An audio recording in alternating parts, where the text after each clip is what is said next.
off the rails, going off. If any of you are musicians, I'd love if you made a theme song for us. Hello everybody and welcome to another episode of Off the Rails, episode 45. Jeez, can't believe I've done 45 of these. This week I'm back after a very long hiatus, almost a month. As some of you know, I was blessed with another child. It sounds so magical, right? Just blessed with another child. Just knocked on the door. Hey, another child, come on in. Sure, have a seat at the table. It's as easy as that. So thanks to Susan and all of the admins for really holding the project on their shoulders. My endless gratitude to you. Thank you all so much for the patience for the new rollout of the site for the new year. Obviously a bunch of new framers for this year, which is really exciting. Every week I put out 2 videos for our Patreon community. One is called Off the Rails, which can be relatively short. Usually it's a little bit longer though, where I go into different tips and tricks and behind the scenes stuff, little Photoshop tricks, answer some of your questions, things like that. That's why it's called Off the Rails, just whatever kind of comes to mind. The second video is a specific screencast critique for all the $5 tier patrons. So I made a bonus tier for patrons. Around 25 people signed up in like a 24-hour period.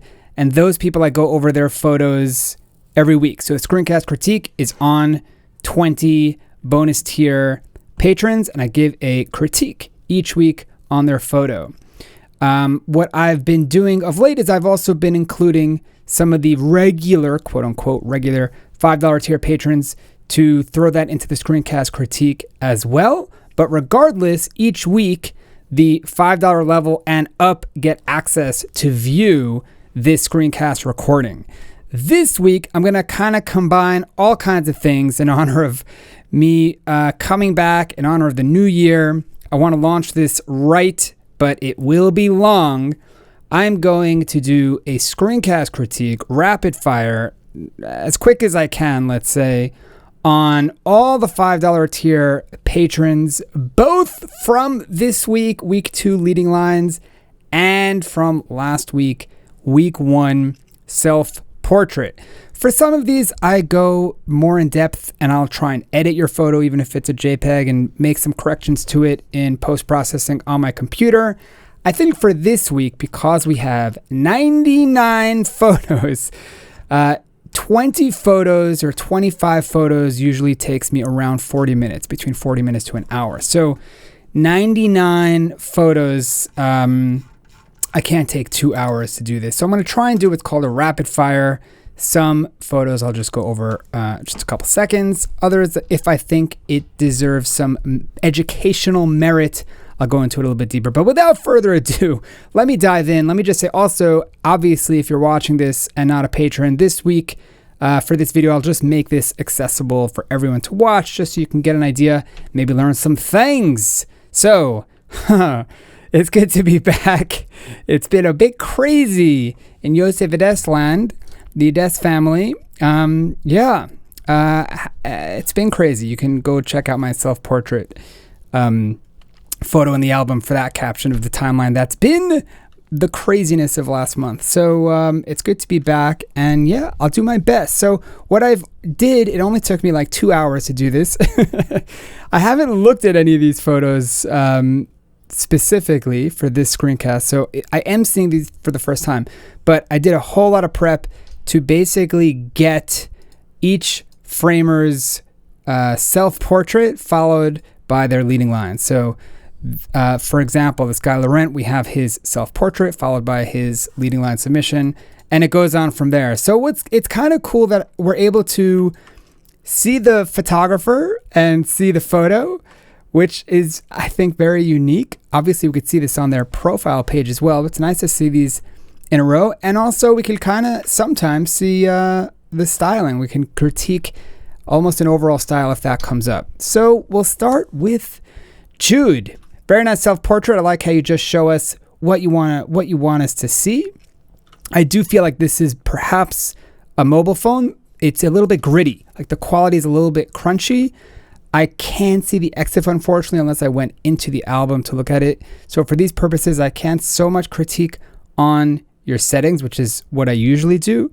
I have to find a solution for that in the future, but I would have to imagine that this is a mobile phone. If not, there is something that is seriously crunching your details, but otherwise a really nice shot. And this one is a little bit more detailed for me. So this one actually I think is of a better quality on a technical level. A really nice leading line. White balance, perhaps too cool, perhaps too much on the blue side, but I like that nonetheless. Mary, I love how you chose a single light source here to pop you out of the background. I think that works really well. And for this, my critique would be, it's just a little bit too dark, a little bit too muddy. So if we were to open this up and just check the histogram right now, you'll probably see, look at that, the mountains all the way on the left side. For more about histogram, you can refer to a previous Off the Rails. What is a histogram? I think that was but a few weeks ago. I have no semblance of time anymore. Jill, this is a really nice photo. You're showing us into your world a bit, but look at your focus, right? Your focus is actually on the Kirkland Salt behind you and the nice wooden cabinets here, but not on your face and not on the item that you're holding in front of you. Very difficult, obviously, to do self-portraits when you're shooting with a timer or something like that. But just to be aware, got to make sure your focus is on you. Maybe don't rely on autofocus. Try and set your focus beforehand and then snap the shot. I also noticed you have the white framing. I think it's a cool aesthetic, but perhaps photographically speaking, it wouldn't really delve into the realm of professional photographs. I think it's not necessary to create these very extreme white borders. It does detract a little bit. It makes it seem almost like, excuse me, you have some kind of filter or you're using a less than professional program. That's just what it seems to me. But this is a really nice photo. The lines aren't so much leading you in, right? The point of leading lines is to lead the viewer in. Like this photo also, it has lines. Definitely, it's coming out from corners. There's a lot of lines here, actually. I really like this photo. But I want to try and find here, this is a more dramatic photo of lines leading you in, right? Because it's coming out from the frame, in this case, the bottom frame and also the sides. And it's really drawing the viewer's eyes into the frame. That is the point of a leading line. Let me try and find another bold example here. Classic, what's it called? I have such a mental block on this word. You know, the convergence of two lines over distance, whatever that word is, made popular by railroad tracks and the like. And these are good examples of leading lines. See, these lines just draw you in. They don't have to be straight lines. This is also a really nice one. The line just leads you in.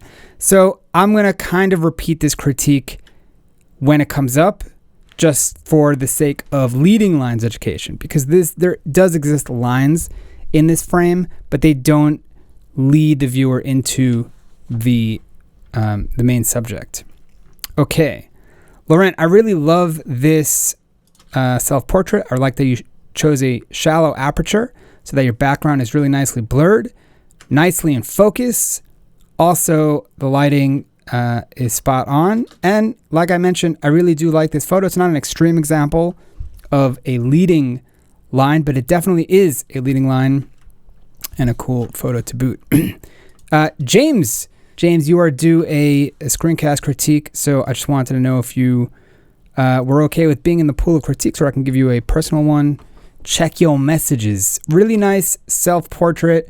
I do think you could have done more, perhaps, to pop yourself out from the background. You are using a nice depth of field, with whatever your aperture setting is, so that the background is blurred, but your face is a bit darker than some of the other lighter elements in the scene. In general, you want your subject to be the brightest part of the image. If we go back to Laurent, we see his face pops out because it's bright. Lindsay, beautiful self-portrait here. You'll see good examples where your subject is brighter than the rest of the image, and immediately you'll be able to identify what the main subject is, which will make the photo more pleasing to the viewer. We'll come back to that as well. So, where was I? Skipping around. Maybe I should just skip around. Could I really do 99 photos? Absolutely not, but we're going to try. Okay. Michelle, very cool photo. I'm not even sure how you shot this because I guess we're not seeing a reflection. We're seeing you flipped with a penguin hat. So I would just say mind your background. That is a chapter in my course, not an ad. Your background's a bit cluttered. Take into account everything in the frame that your viewer is going to see. So we pop back to Lindsay here because it's just a really nice shot.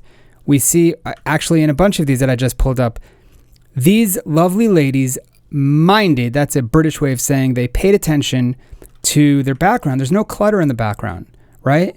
And I would even go so far as to say as this awesome shot by B Cooler, there is, quote unquote clutter in the background, but it's not clutter. I think it's adding to the character. I would have to imagine actually that B actually cleaned her desk and intentionally put, flowers and notes and a pen and a camera back here. So that is intentional design, not clutter. And I think it adds to the personality of the portrait being taken.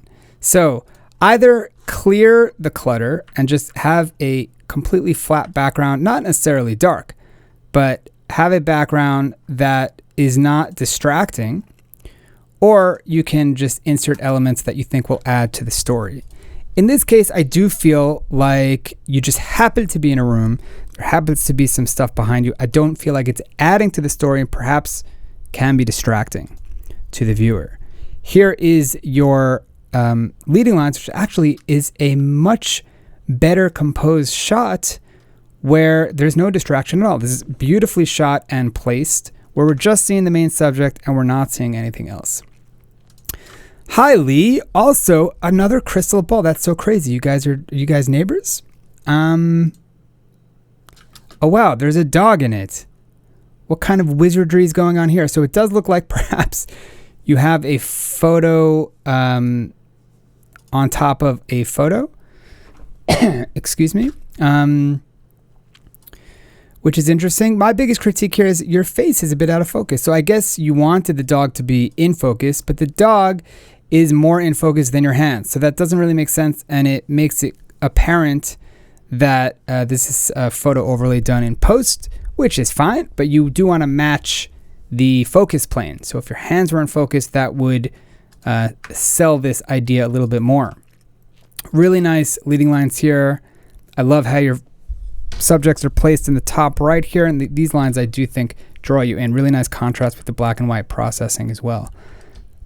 Dawn, what I love about this picture is that it seems like it's not photoshopped. It seems, which is almost more difficult to set up the moment in that second and snap the shot with what looks like 50 kids. You have 50? That's what it looks like. That's pretty amazing.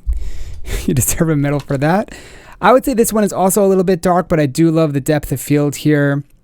I think this works really well. I don't really care for this bottom black line as much, but my biggest critique, again, if we pull up our histogram, you'll see it's lacking the data completely on the right portion, which is raise the exposure just to lift that mountain, lift that histogram up. We'll see before and after, just kind of pick up the lights a bit from that muddy gray. So something to look out for as far as that tone. Lauren, it does look like you have some kind of reverse clarity slider going on. It could be something else on in your program, but if I made it even worse, you could kind of see what I'm talking about. So this is a lot of clarity, which you do not want in a portrait, and this is the opposite, which kind of softens that whole mid-tone contrast and can make the skin texture, I should say, and portraits in general, people's faces look fake. So perhaps it was a little bit too much on that slider, which gives the photo an appearance of being soft. So that's something to look out for. Here too, I feel like your processing is a little bit crunchy. I can almost spot what looks like a halo effect around the horse, at least over here around his head. I can't be certain about that, but I do think that in general, you want to go less on the clarity, which is the opposite critique that I just gave you, and I would raise the exposure just slightly, or even just raise the shadows and the whites. That's nice. Look at it before and after, and perhaps you could see the difference there. Usually I'm not this rushed, but trying to get to 99 and it's 17 minutes in, we've gotten to 18. So let's see if we could do things a little bit quicker. Beth, this photo is awesome. Like I said before, you have intentional clutter here. I don't want to say clutter. We'll call it elements, intentional elements scattered through the frame here. And it's just so beautiful. And I recognize a lot of these previous entries from 52 frames, especially Mr. Spoon guy getting attacked by forks, which is an interesting thing to be looking at while you're working. Intentionally dark, I'm sure, but still too dark nonetheless. You don't have to be in this lower range to be low key, right? There's no data here on the right side. What you could do is raise the shadows. And now what I haven't touched I'm sorry, you can raise the highlights. What I haven't touched any of the shadows. So if we go before and after and you look at this dark area here, you see that the darks are not being changed, but the whites are being lifted. And that maintains that low-key feel, but we're able to balance the exposure a little bit more. I think this looks a little bit nicer. You could also do that a little bit more subtly so with a brush, either in Adobe Camera Raw, which is this profile here, or in Photoshop. I'll just take a brush and we'll just raise the exposure and highlights to make it like super obvious. So like this light source here, we can raise that. And then your face, obviously we want to be the brightest part of the image, and maybe it would make sense that the screens are light, that's what's lighting up your face, and then maybe you'd give like each item here some pop, So that's like a little bit more of a subtle way of popping up certain elements which makes sense. And again, maintaining that low-key feel, but raising the exposure in a more accurate way so that it's more balanced and not in that kind of muddy gray / underexposed area. Beth, we already complimented your leading lines image. I also really like the contrast here in black and white. Seems like black and white is your jam, and that's fine. Black and white jam. My 2-year-old is obsessed with jam. Is that a normal thing? Probably. We're just riffing here, people. Lindsay, it's really lovely also because you're breaking a bunch of rules here. You're cropping the face, looking the other way. But what does work is that your subject is very much in focus. And like I said, no clutter in the background, really nice image. And likewise, really nice leading line. Really lovely. This is a really nice way to use leading lines also. Subtly, you're looking at the corners of your frame. You're looking for the lines to go in. Yeah, maybe this could have been lower, but nah, I really like it. I'm trying to find a critique, but I cannot find one. Is it raining? So if it's not raining, then maybe your ISO is too high because it does look a little grainy, but on closer look, it does look like it's raining, which is probably why it's a little bit hazy on the details there. Okay. Very cool. I like how we're seeing just a piece of the real you over here. Very interesting shot and beautifully lit. Not easy to do. Really beautiful exposure. Very impressed. And likewise, your leading line is really beautifully lit. I think you're slightly lacking in a little bit of contrast. I would just raise that contrast. It just looked a little bit soft to me. Perhaps that was your intention. You could see before and after. I think that looks better. But really nice images. Okay. Janet. Kudos to you. A really bold self-portrait. I really like it. My critique for this, I think, is just skin tone. Something to look out for. That in general, the color balance here, and you could even see it, is quite red.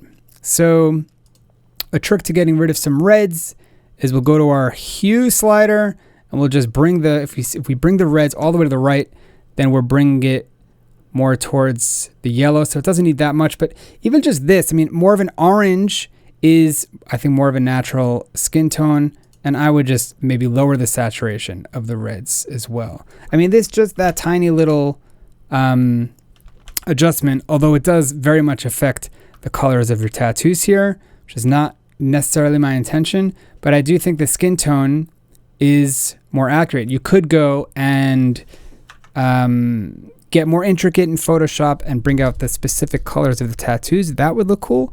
But just doing a general saturation with this reddish tone does make skin color look slightly less accurate. Very bold self-portrait. I dig it. Really nicely done and probably not easy to pull off. As far as your leading line, is that a snail? Is that a snail's trail? Snail trail? Very cool. I'm not exactly sure what I'm looking at. And the leading line, again, it doesn't really draw you in. I do think that's a very cool abstract image. Sherry, this is a very professional lighting setup here. Really nice low key. One thing to consider, I'm not saying right or wrong, but there's two types of lighting. Well, first of all, your focus does seem to be off. We zoom in. Sorry to zoom in on your pores here, but your eyes are out of focus. It is super important. It does seem like the fabric of your shirt is more in focus, so it could be just a little bit off. But what I wanted to say, something to consider with shooting professional lighting, shooting like studio lighting, is that there's something called broad and short. So broad lighting, I may be mixing the two up. Broad lighting is the light is on the camera side. So let me try and find here. This is, I think, a clearer example. I don't know if we're going to get better than that. Let's see, people that used, this is a good example too. You need to really cut an angle. Here, let's go back to, this is a good example also. So this, I believe, is broad, unless I'm mixing up the two. Broad is where the lighting, if you could see, is not coming from the left side of the frame. The lighting is coming from the right side of our subject. And that is closer to the camera, right? This is the side of the face that we are seeing because of the way the subject is turned. So this is called broad lighting. If the light was over here and shining this way, then we would be looking at the shadow side. Looking at the shadow side is called short. Again, unless I'm mixing up the terms, I haven't looked this up in a while. And short lighting, or rather, we'll forget the terms in case I'm mixing it up. But when you have the shadow side facing the camera, it does often help to shape the subject's face in a more flattering way. So we can see here, this is what I think is called short, where we have the lighting is on the opposite side of the camera. What we're looking at is the shadow side of the face. And that does tend to create more form and shape on the subject's face in a more flattering way. This, I think, is a bit more subtle, but you can see the light is over here. You can see in the catch lights, the directional light is coming from the left side of the frame. So we're kind of looking, it's a bit more subtle, but we're kind of looking at the shadow side. And again, this will give a little bit more shape to the face. Here, you're not completely looking left or right. So again, it's a bit more straight on, but we're not looking at the shadow side as much. I think we're looking more on the light side. Experiment. Again, I'm not saying right or wrong. Something to keep in mind. Experiment with the different directions of light and see what you think looks better. I think often looking at the shadow side will be more interesting, and then you could also just put in a little bit of fill to fill that up. But that's a pretty in-depth digression there, which we can go into more on a later date. Wow, this is really nice. Lovely image. Again, not so much heavy on the lines, but really nice image nonetheless. Carol, so good to see your face. And I feel like I recognize these leaves in other photographs of yours. I think it's a nice natural pose. In general, I don't know if you want to pose subjects looking up. I think in general, chin down like Lainey does over here, will be a more flattering pose, but it is nice. It does look like you're laughing. And here we have a lovely leading lines image. Cool. Where in the world are you? I like it. Caroline. Really lovely, proper self-portrait. I would say you could go for more contrast. So everything in the frame does seem to be evenly lit. We're not seeing anything pop out exposure-wise where something is more, is brighter, I should say, than the rest of the image. And it, like I mentioned early on in the beginning of this video, that is super important. In general, you want your subject to be brighter. So you could have used another light or position yourself in a way where everything else was darker. I could just use like a radial filter here, let's say, and we'll click on outside and lower the exposure. Okay. This is like a super extreme example. Obviously this is a stupid edit and it kind of detracts from what you're trying to bring out here, obviously from the painting. But in general, we're able to focus more on what you're trying to show us, which is the main subject. And if the main subject indeed was also this painting, so we could go ahead and raise that a stupid amount as well, just to kind of balance the two. And I don't know if that is a great example, but whereas your before here, everything is like the viewer's eye is kind of darting everywhere. We don't exactly know where we're looking at. It's not a super cluttered frame, but there's no contrast. There's no main subject that's really standing out, that's really popping out. Whereas here, even though this is again, stupidly aggressive edit, I'm just trying to show you for educational purposes, the lighting is more muted up here. And the eye is specifically drawn to certain elements of the photo, creating contrast, creating interest, and what should be a more pleasurable experience for the viewer. Caroline, your leading lines also a little bit dark. It's interesting how a bunch of you are a bit underexposed. This sky actually looks gray. If we zoom in, forget all context, forget that we're looking at the sky. Okay, I'm just going to zoom in 800%. Is that all you could do? Let's try and find, we're not really seeing it. But I mean, forget the trees for a moment. If you could just squint, okay? The lower half of the screen right now is not white. Not white, it's gray. Like this top half of the screen, which is the background of Adobe Camera Raw, is a dark gray. This is a lighter gray. So if we pulled up our histogram, we wouldn't see any whites. See, this whole area here on the right just slopes down well before the line. So we're lacking some data there. We need to bring up the exposure a bit there. Sheila, really nice self-portrait.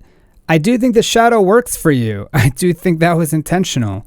In general, when shooting portraits, you do want, as a very first step, is to take a step away from the wall to create distance, which will also minimize shadow, although here I imagine this was more intentional.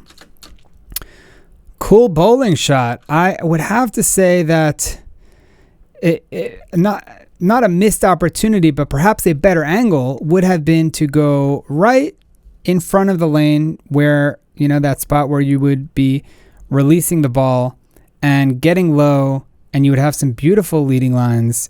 So while you do have lines, and they technically are coming from the corner and leading you in, this is, again, not a missed opportunity is too harsh, but I would imagine if you cut an angle that was more dramatic and lower the ground, the leading lines would be much more dramatic.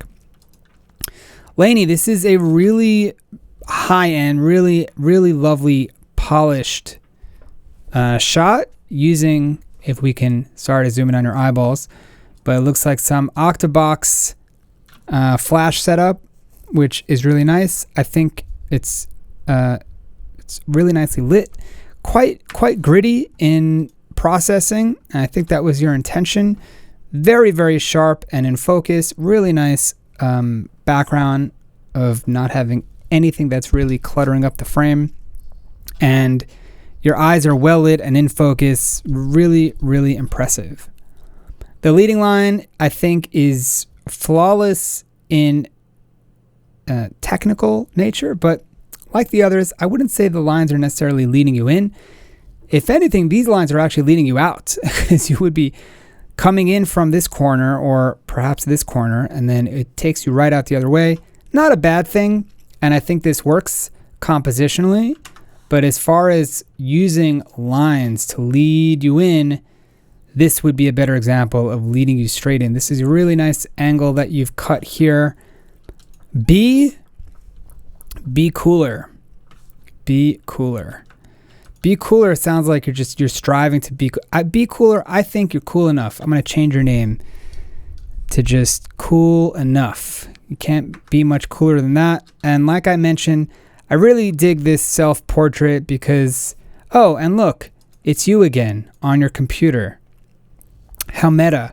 So that's just more to the point that you definitely thought out what you wanted in the frame. I would still argue that there is a little bit too much. I mean, what is this box here? This looks like some kind of cutter. Okay, you can cut things with it. I'll try and analyze what B does here for a living. So, like, is this box necessary?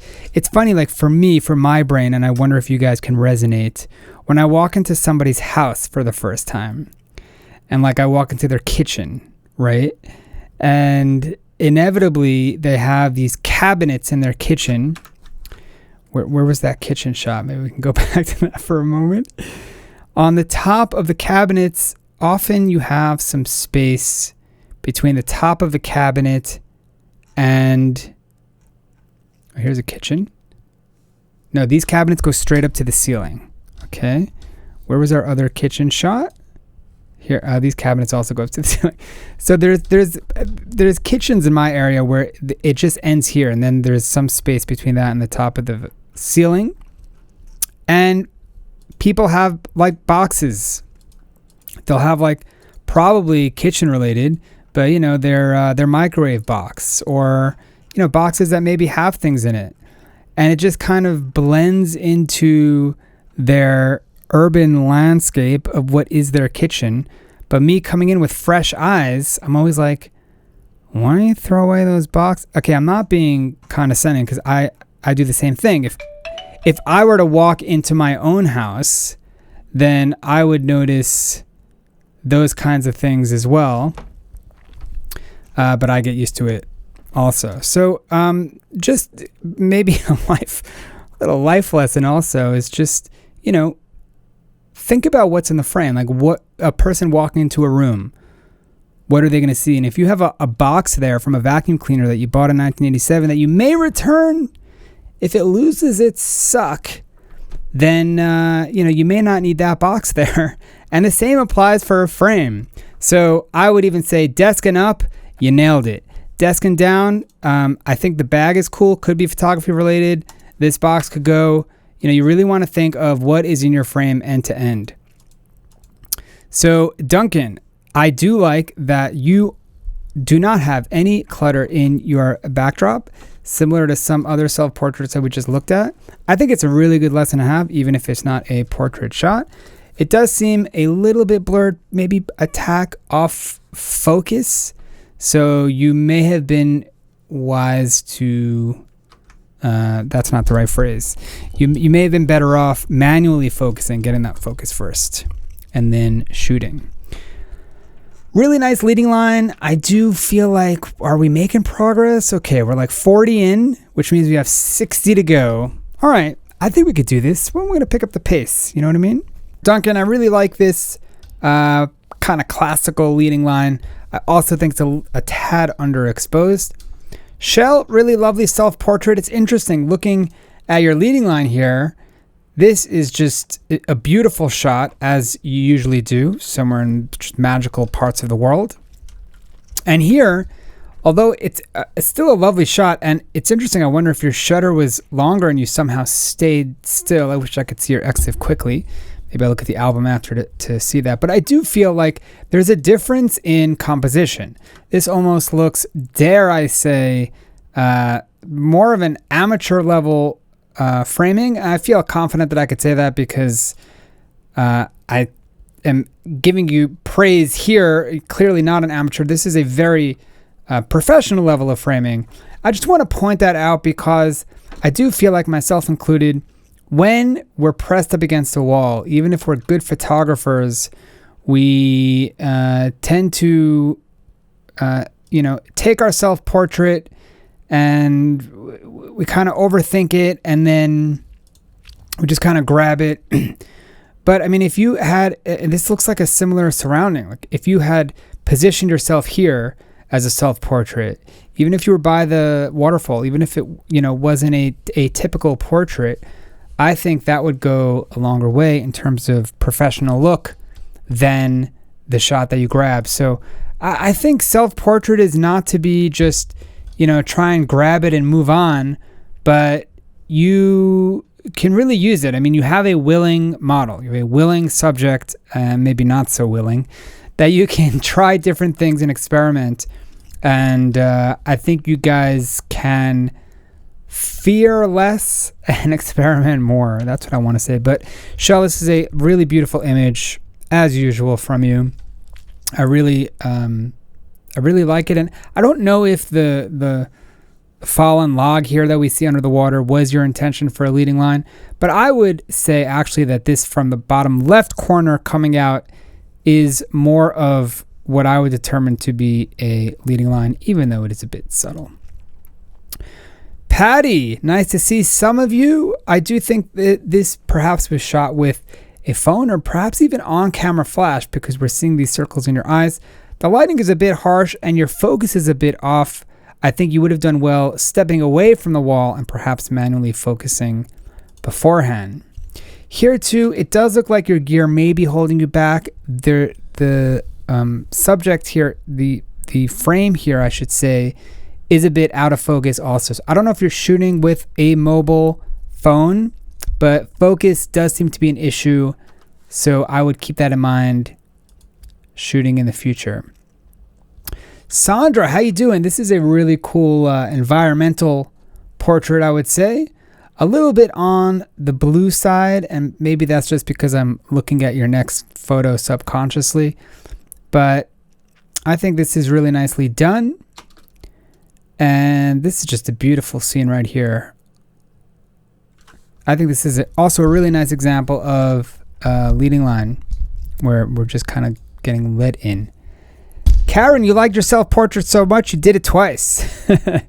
and maybe this, kind of dovetails with what I just said. I mean, I do not that there's anything wrong with your self-portrait, but your leading lines image I think does have a lot more interest, which is interesting that you chose it as a leading line, because I'm not so much saying, I guess your arm is creating the leading line, which is the case, but definitely a lot more character and perhaps more interesting than your self-portrait. But your self-portrait is nicely shot as well.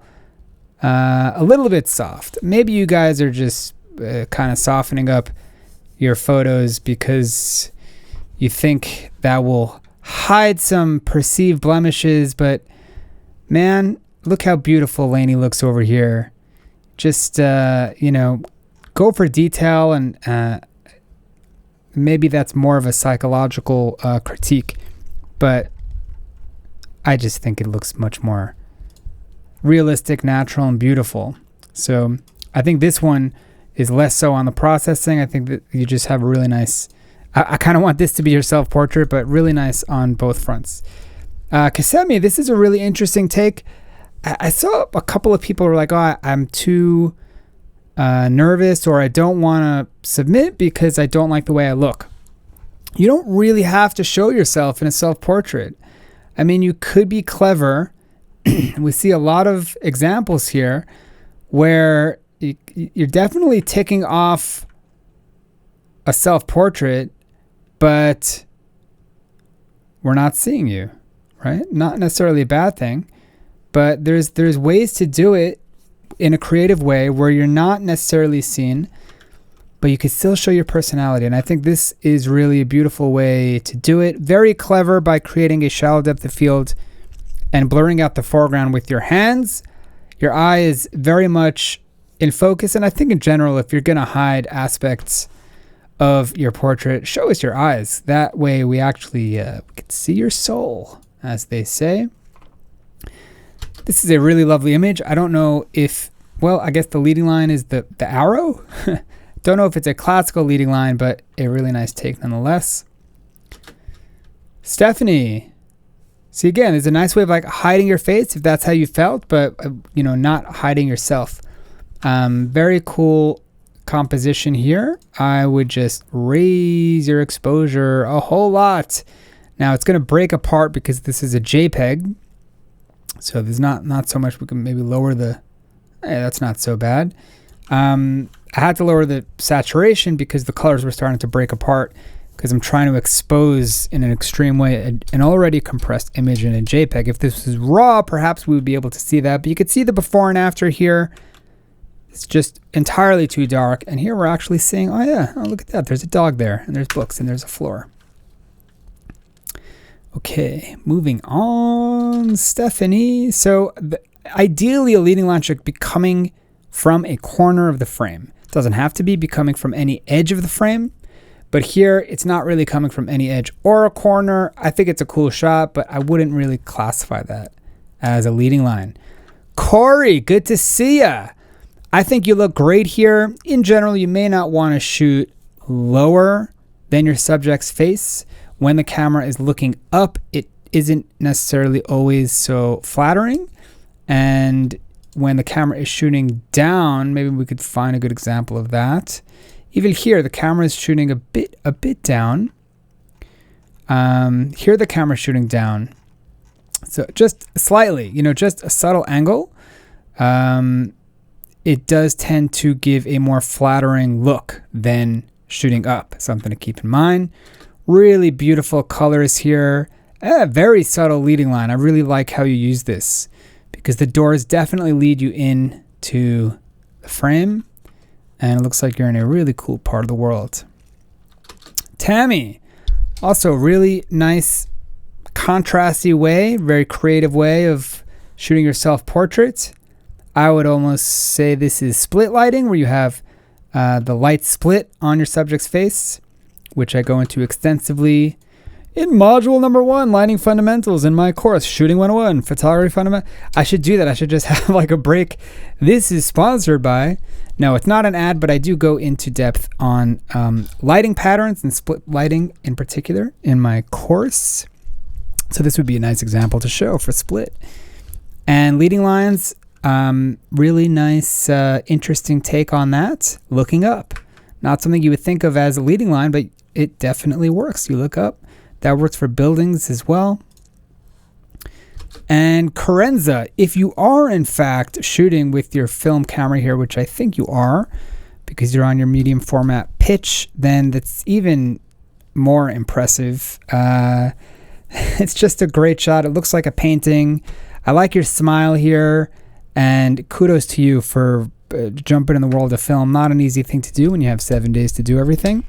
So it's good to see you again, Carenza, and I generally have nothing but praise. And this is really nice leading lines here. I would say that your eyes aren't really being drawn to anything interesting, perhaps. I mean, we're definitely being drawn in, and then we see a building, so it's fine, but it's even better when the lines are leading you towards something of interest. Like here, also very subtly, the couch is a line. It's not a literal line, but it creates a line that definitely leads you into what is the brightest part of the image. So you're ticking a bunch of boxes here. Your subject is mostly in focus, the brightest part of the image, and you have a leading line, leading directly to it. That's the way to do it. Patricia, not trying to rap, but I love this portrait. I'm just curious. Doesn't look like you shot it. Bum, bum, bum. Were you using your friend as a remote control? Because if you set your camera on a 10-second timer and then had your friend hold it, then your friend is not taking the picture. Your friend is a tripod, and that would be okay. But if your friend was holding it and actually hit the button, well, my friend, that would be very controversial. Okay. I'm half joking. It's an interesting discussion, right? What is taking the picture? Is it setting it up? Is it hitting the actual button? There's an amazing documentary that I saw. Oh, I'm not going to remember the name of it right now. If you guys care enough, ask me in the comments and I'll look it up. Where this guy would set up incredible scenes. It would take him, many weeks to set up the shot. And he was shooting with this huge film camera. And he would be on a walkie-talkie. He would make sure everything is set in front of him. And then he would just say, hold. And then the camera operator would then hit the button or whatever it was. And then they would take out the film. And so he didn't actually hit the button, but there was no question that he was the photographer. He directed the whole thing and he developed it. And it was him, but he was way too busy and involved to be the guy that hits the button. He just kind of gave the nod, okay, this is it, this is the frame, everybody hold, and the camera operator would freeze the action. So Patricia, I'm kind of critiquing you in jest if your friend did actually hit the button. I personally have my own opinions on it, which I won't publicize, but I think the general feeling of this group would be that the photographer / framer / submitter would need to hit the button, but I'll leave my opinions out. Suzanne, so good to see you. Sunglasses, very sunny. These light rays almost look fake. I wonder if you added that in. A little bit lacking in clarity here. A little bit of fuzzy. I wouldn't say it's out of focus. Perhaps that's another clarity slider issue. Wow, this is beautiful. It really looks like a painting.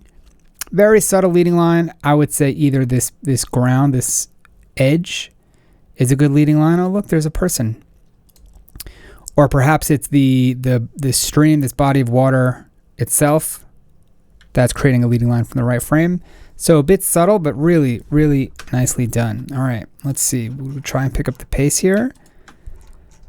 Ooh, we got 38 left. Okay. Nadine, I do follow you, so I do recall that you had this caption that you weren't feeling well, so we're not going to dive too much into it because you got the shot and you got it in, but it's lovely to see your adorable face, and I love that you got this photo with whatever's going on. Are you playing the, what's it called game where you stick that thing in your head and people try and guess? I would have to assume. And here it looks like you're feeling a little bit better. You have a nice setup here. I like dominoes and shots. I think it looks kind of cool. There's a nice leading line. And Kim, let's go to your portrait. I think this is great. I think it works well. You could have been better to position yourself where you're brighter than the rest of the frame, or you could have perhaps lightened or darkened rather your surroundings in post so that you would pop more. But I do think it's a nice portrait. What do we call it? Environmental portrait. I think there's really great leading lines. A bit overexposed, and you're getting what's called chromatic aberration, which is a very technical lens term, which we could see very clearly here when we zoom in.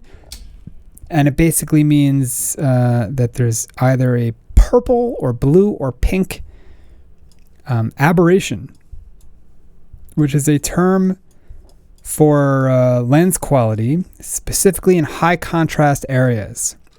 I'm not going to go into that now, but something to look out for, and there is a fix for it in Adobe Camera Raw in the lens correction here, remove chromatic aberration. So that's not going to do like a superb job because it's like pretty extreme, but just know that you have some sliders that'll help you out with that, or avoid high contrast situations like this, or upgrade your lens. But there's something to keep in mind. Jane, that's a beautiful shirt that you're wearing. How did this not win cover? I think it's a lovely photo. You are shooting up, so again, similar to Corey's critique, you kind of want to shoot down. It'll be a bit more flattering. And I would say for such a beautiful scene, you could have perhaps went with lighting that was slightly less harsh, meaning just before the sun rises or just before the sun sets, I think would have given you slightly softer lighting and a nice golden hue. But with that said, I think you did the best that you can in the light, and I do think it's composed really nicely. Interesting leading line. Wow. What are we even looking at here? What is going on? What is that? I do think something like this kind of crop would be a more apparent leading line. Whereas this coming off to the side, it does more look like a circle. But kudos for creativity. Definitely makes you think. Okay. Chantal, is that how you, am I pronouncing it correctly? Very interesting self-portrait, just seeing your shadow.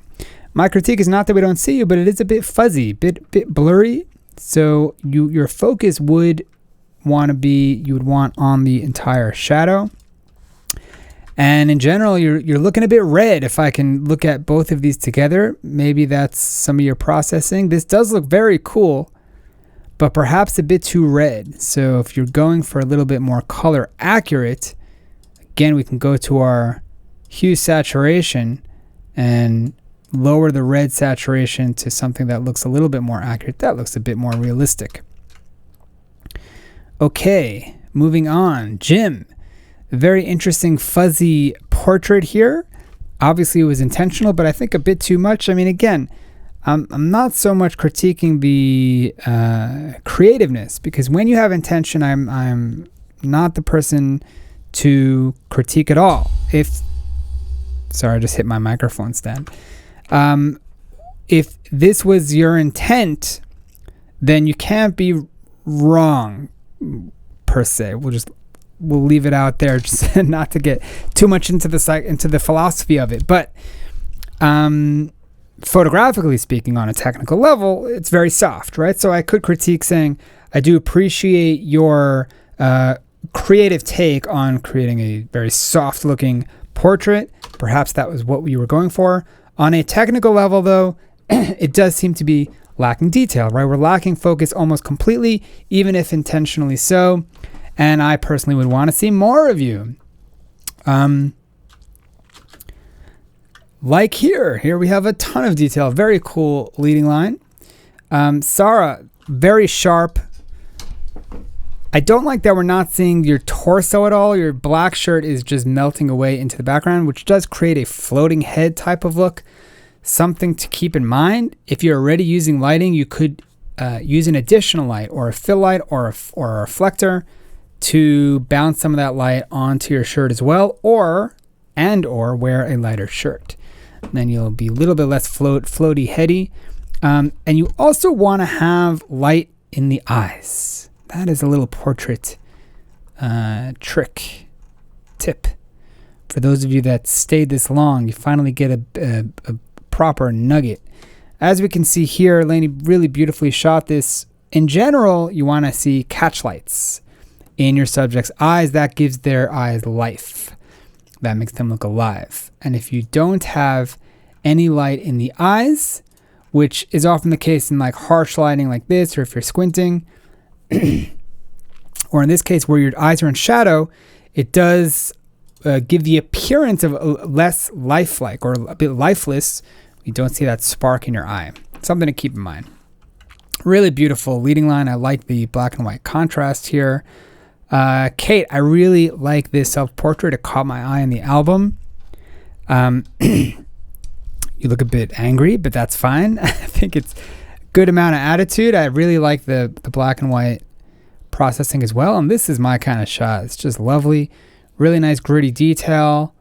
I have a very similar shot from a previous year for a leading line, I think. Hi, Liz. I would say also this is a little bit too evenly lit, similar to, who was it now? I lost ya. That was more recent than that. Here, Kim. I didn't say hi. Hi, Kim.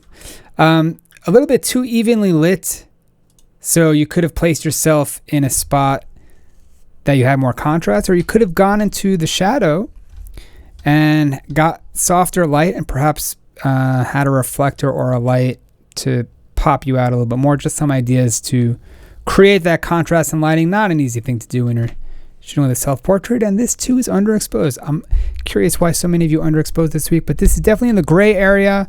I'm sure it was your intention, but just know you can turn on the lights a little bit more. Hi, Jane. I do like how you have your background nice and clear. Also a nice depth of field. Very good focus. I like your smirk here. Really nice self-portrait. And this looks like a macro of cat whiskers, perhaps. Very interesting leading line. Not leading you anywhere in particular, but it's an interesting abstract. Alan. See, what's nice that we see the trigger, the remote in hand, so we know it was him.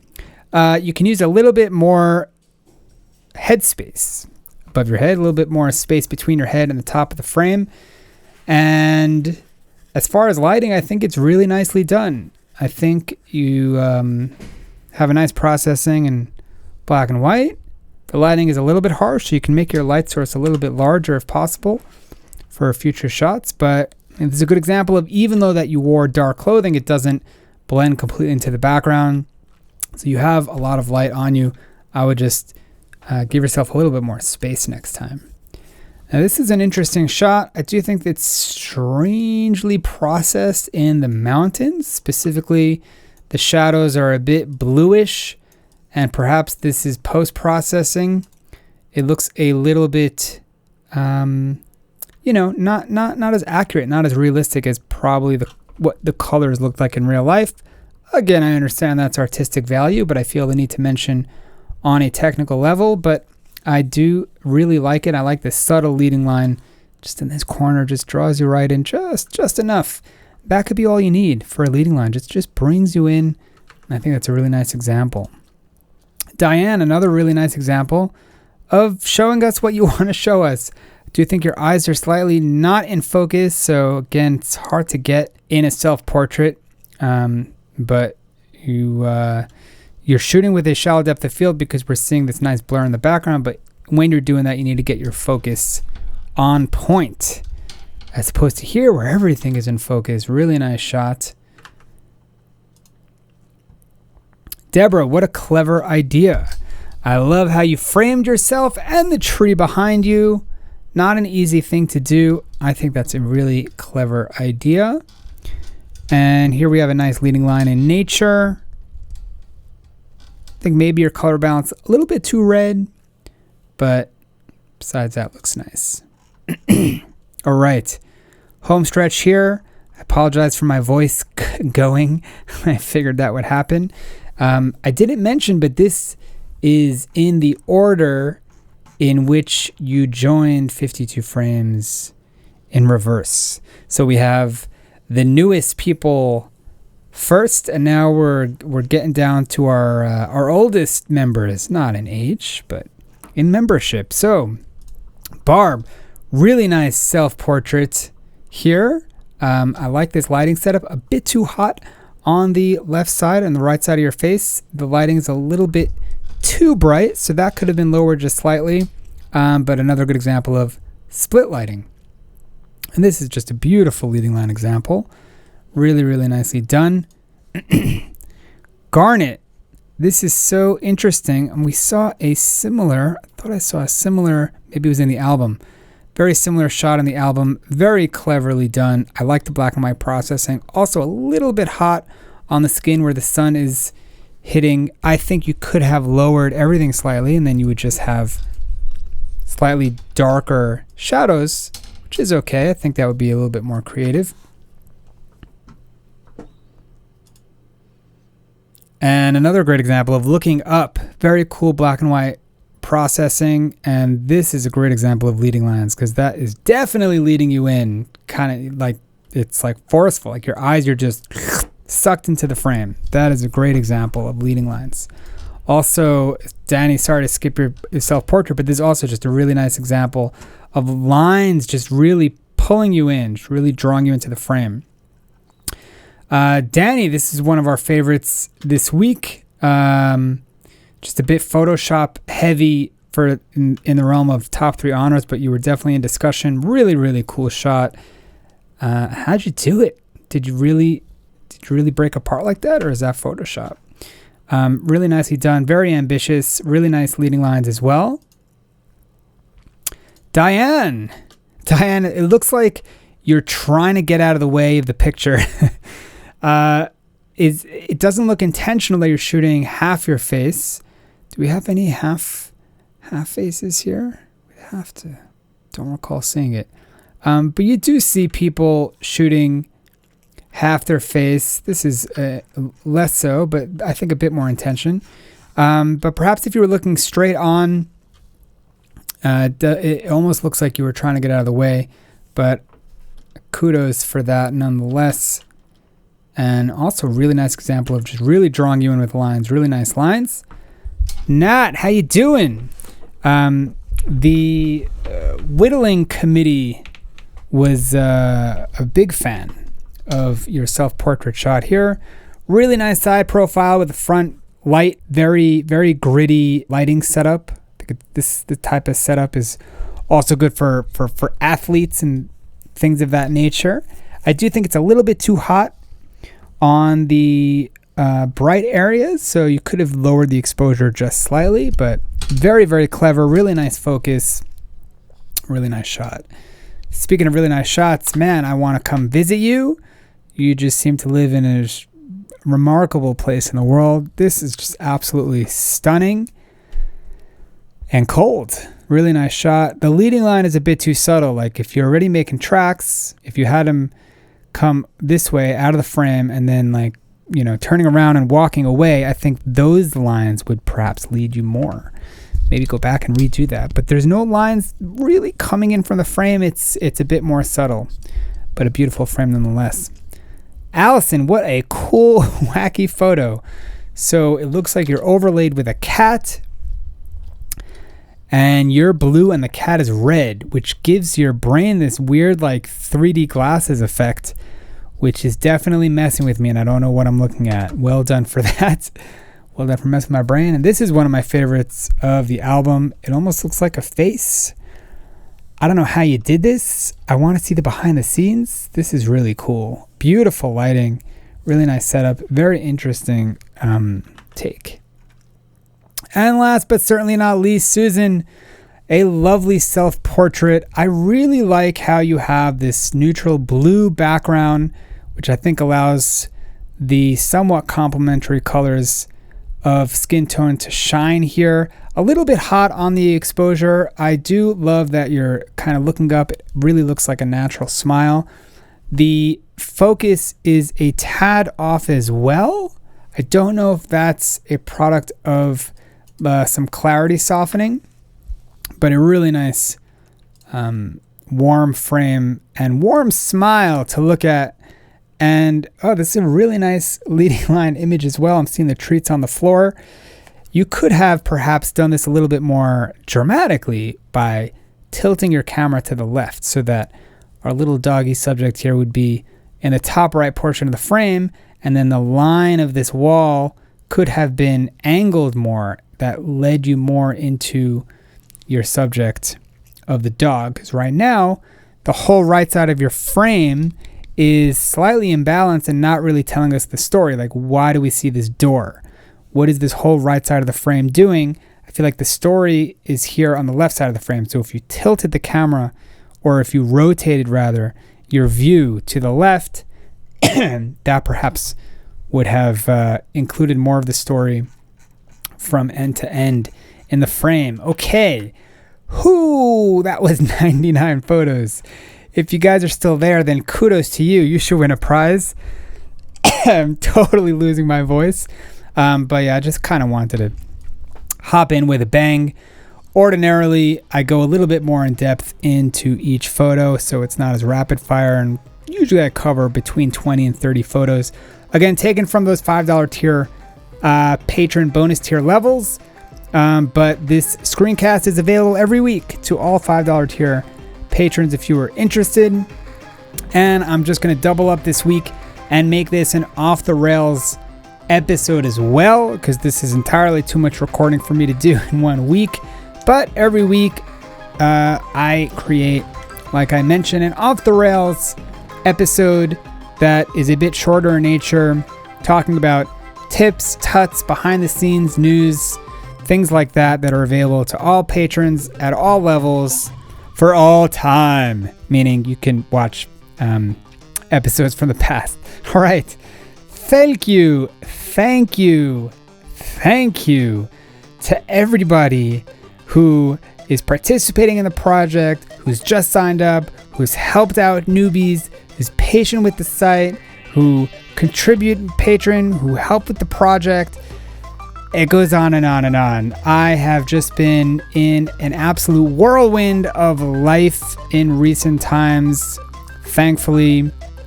And, thankfully, even though it's been absolutely crazy, and I'm just so gracious to everybody who's stepped in my place and ensured that our somewhat rocky transition continues to move forward. And I'm really excited about 2020. And that's gonna be it for this week's video. All right, guys, if you enjoyed this, do subscribe, do consider becoming a patron, or just tell people about the project. It's all good. Whatever you do, just keep shooting. All right? Hope you guys are enjoying this week's challenge. I'll see you all next week. Happy shooting.